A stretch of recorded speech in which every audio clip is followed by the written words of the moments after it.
اور اس کے اوقات اور رکعات اور اجزاء میں بھی فرق تھا۔ اسی طرح روزہ ہر شریعت میں فرض تھا، مگر رمضان کے 30 روزے دوسری شریعتوں میں نہ تھی۔ اس سے یہ نتیجہ نکالنا صحیح نہیں ہے کہ متعلقہ نماز اور روزہ تو اقامت دین میں شامل ہے، مگر ایک خاص طریقے سے نماز پڑھنا اور خاص زمانے میں روزہ رکھنا اقامت دین سے خارج ہے، بلکہ اس سے صحیح طور پر جو نتیجہ نکلتا ہے وہ یہ ہے کہ ہر نبی کی امت کے لیے اس وقت کی شریعت میں نماز اور روزے کے لیے جو قاعدے مقرر کیے گئے تھے انہی کے مطابق اس زمانے میں نماز پڑھنا اور روزہ رکھنا دین قائم کرنا تھا۔ اور اب اقامت دین یہ ہے کہ ان عبادتوں کے لیے اس شریعت محمدیہ میں جو طریقہ رکھا گیا ہے ان کے مطابق انہیں ادا کیا جائے۔ انہی دو مثالوں پر دوسرے تمام احکام شریعت کو بھی قیاس کر لیجئے۔ قرآن مجید کو جو شخص بھی آنکھیں کھول کر پڑھے گا اسے یہ بات صاف نظر آئے گی کہ یہ کتاب اپنے ماننے والوں کو کفر اور کفار کی ریت فرض کر کے مغلوبانہ حیثیت میں مذہبی زندگی بسر کرنے کا پروگرام نہیں دے رہی ہے، بلکہ یہ اعلانیہ اپنی حکومت قائم کرنا چاہتی ہے،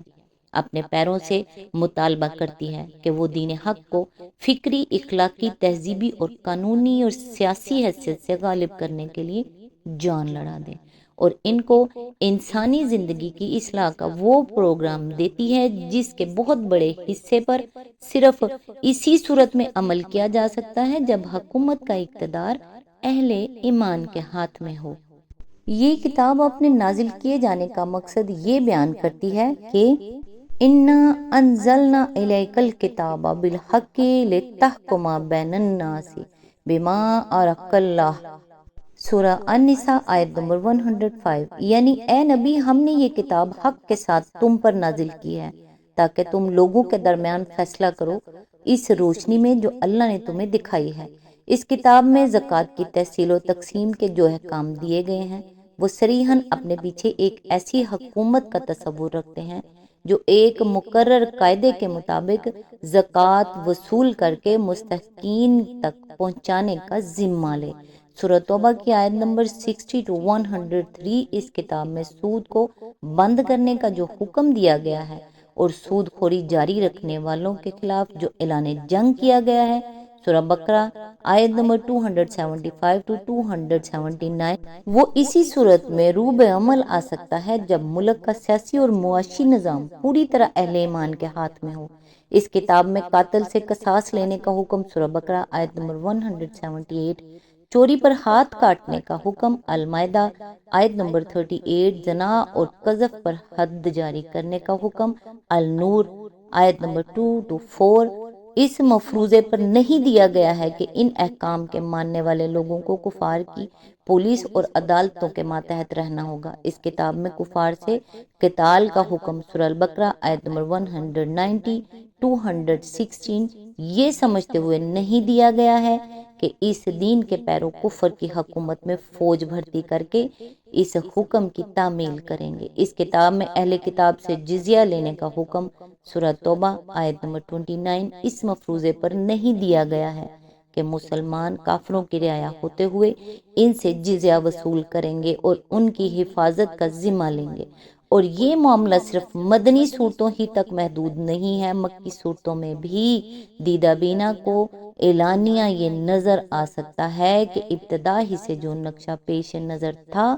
وہ دین کے غلبہ و اقتدار کا تھا، نہ کہ کفر کی حکومت کے تحت دین اور اہل دین کے ذمے بن کر رہنے کا۔ مثال کے طور پر ملاحظہ ہو تفہیم القرآن جلد 2 بنی اسرائیل حواشی نمبر 89 to 99، 101، جلد 3 سورہ القصص آیت نمبر 104 to 105، سورہ روم آیت نمبر 1 to 3، جلد 4 الصفات آیات 171 to 179 حواشی 93 to 94، سواد دباچہ اور آیت 11 محاشیہ 12۔ سب سے بڑھ کر جس چیز سے تعبیر کی یہ غلطی متصادم ہوتی ہے وہ خود رسول اللہ صلی اللہ علیہ وآلہ وسلم کا وہ عظیم الشان کام ہے جو حضور صلی اللہ علیہ وآلہ وسلم نے 23 سال کے زمانہ رسالت میں انجام دیا۔ آخر کون نہیں جانتا کہ آپ نے تبلیغ اور تلوار دونوں سے پورے عرب کو مسخر کیا اور اس میں ایک مکمل حکومت کا نظام ایک مفصل شریعت کے ساتھ قائم کر دیا، جو اعتقادات اور عبادات سے لے کر شخصی کردار، اجتماعی اخلاق، تہذیب و تمدن، معیشت و معاشرت، سیاست و عدالت اور صلح و جنگ تک زندگی کے تمام گوشوں پر حاوی تھی۔ اگر حضور صلی اللہ علیہ وآلہ وسلم کے اس پورے کام کو اقامت دین کے اس حکم کی تفسیر نہ مانا جائے جو اس آیت کے مطابق تمام انبیاء سمیت آپ کو دیا گیا تھا، تو اس کے دو ہی معنی ہو سکتے ہیں۔ یا تو معاذ اللہ حضور صلی اللہ علیہ وآلہ وسلم پر یہ الزام عائد کیا جائے کہ آپ مامور تو صرف ایمانیات اور اخلاق کے موٹے موٹے اصولوں کی محض تبلیغ و دعوت پر ہوئے تھے، مگر آپ صلی اللہ علیہ وآلہ وسلم نے اس سے تجاوز کر کے بطور خود ایک حکومت قائم کر دی اور ایک مفصل قانون بنا ڈالا جو شرائع انبیاء کی قدر مشترک سے مختلف بھی تھا اور زائد بھی۔ یا پھر اللہ تعالیٰ پر یہ الزام رکھا جائے کہ وہ سورہ شورى میں مذکورہ بالا اعلان کر چکنے کے بعد خود اپنی بات سے منحرف ہو گیا اور اس نے اپنے آخری نبی سے نہ صرف وہ کام لیا جو اس صورت کی اعلان کردہ اقامت دین سے بہت کچھ زائد اور مختلف تھا، بلکہ اس کام کی تکمیل پر اپنے پہلے اعلان کے خلاف یہ دوسرا اعلان بھی کر دیا کہ الیوم اکملت لکم دینکم، یعنی آج میں نے تمہارے لیے تمہارا دین مکمل کر دیا۔ معاذ اللہ من ذالک، ان دو صورتوں کے سوا اگر کوئی تیسری صورت ایسی نکلتی ہو جس سے اقامت دین کی یہ تعبیر بھی قائم رہے اور اللہ یا اس کے رسول پر کوئی الزام بھی عائد نہ ہوتا ہو تو ہم ضرور اسے معلوم کرنا چاہیں گے۔ اقامت دین کا حکم دینے کے بعد آخری بات جو اللہ تعالیٰ نے اس آیت میں ارشاد فرمائی ہے وہ یہ ہے کہ لا تتفرقوا فی، یعنی دین میں تفرقہ نہ برپا کرو یا اس کے اندر متفرق نہ ہو جاؤ۔ دین میں تفرقہ سے مراد یہ ہے کہ آدمی دین کے اندر اپنی طرف سے کوئی نرالی بات ایسی نکالے جس کی کوئی معقول گنجائش اس میں نہ ہو اور اصرار کرے کہ اس کی نکالی ہوئی بات کے ماننے ہی پر کفر و ایمان کا مدار ہے، پھر جو ماننے والے ہوں انہیں لے کر نہ ماننے والوں سے جدا ہو جائے۔ یہ نرالی بات کئی طرح کی ہو سکتی ہے، وہ یہ بھی ہو سکتی ہے کہ دین میں جو چیز نہ تھی وہ اس میں لا کر شامل کر دی جائے، یہ بھی ہو سکتی ہے کہ دین میں جو بات شامل تھی اسے نکال باہر کیا جائے، یہ بھی ہو سکتی ہے کہ دین کی نصوص میں تحریف کی حد تک پہنچی ہوئی تعویلات کر کے نرالے عقائد اور انوکھے اعمال ایجاد کیے جائیں، اور یہ بھی ہو سکتی ہے کہ دین کی باتوں میں رد و بدل کر کے اس کا خلیہ بگاڑا جائے۔ مثلا جو چیز اہم تھی اسے غیر اہم بنا دیا جائے اور جو چیز حد سے حد مباح کے درجے میں تھی اسے فرض و واجب بلکہ اس سے بھی بڑھا کر اسلام کا رکن بنا ڈالا جائے۔ اسی طرح کی حرکتوں سے انبیاء کی امتوں میں پہلے تفرقہ برپا ہوا، پھر رفتہ رفتہ ان فرقوں کے مذاہب بالکل الگ مستقل ادیان بن گئے جن کے ماننے والوں میں اب یہ تصور تک باقی نہیں رہا ہے کہ کبھی ان سب کی اصل ایک تھی۔ اس تفرقے کا اس جائز اور معقول اختلاف رائے سے کوئی تعلق نہیں ہے جو دین کے احکام کو سمجھنے اور نصوص پر غور کر کے ان سے مسائل مستبد کرنے میں فطری طور پر اہل علم کے درمیان واقع ہوتا ہے، اور جس کے لیے کتاب اللہ کے الفاظ میں لغت اور محاورے اور قواعد زبان کے لحاظ سے گنجائش ہوتی ہے۔ اس موضوع پر مزید تفصیل بحث کے لیے ملاحظہ و تفہیم القرآن جلد اول سورہ بقرہ حاشیہ نمبر 220، آل عمران حواشی نمبر 12 18، النساء، المائدہ، الانعام جلد 2، النحل جلد سوم، الانبیاء سورہ حج، سورہ المومنون، سورہ القصص، سورہ روم۔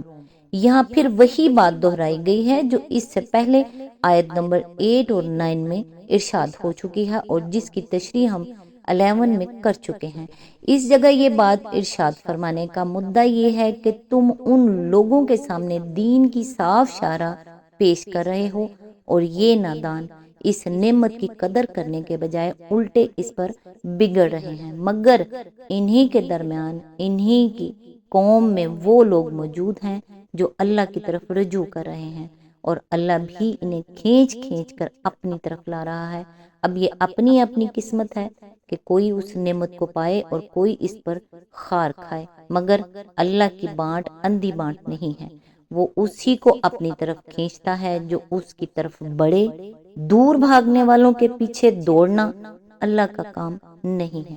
آج تک کے لیے بس اتنا ہی، نیکسٹ انشاءاللہ آیت نمبر 14 سے سٹارٹ کریں گے۔ تب تک کے لیے دعاؤں میں یاد رکھیے گا۔ اللہ حافظ۔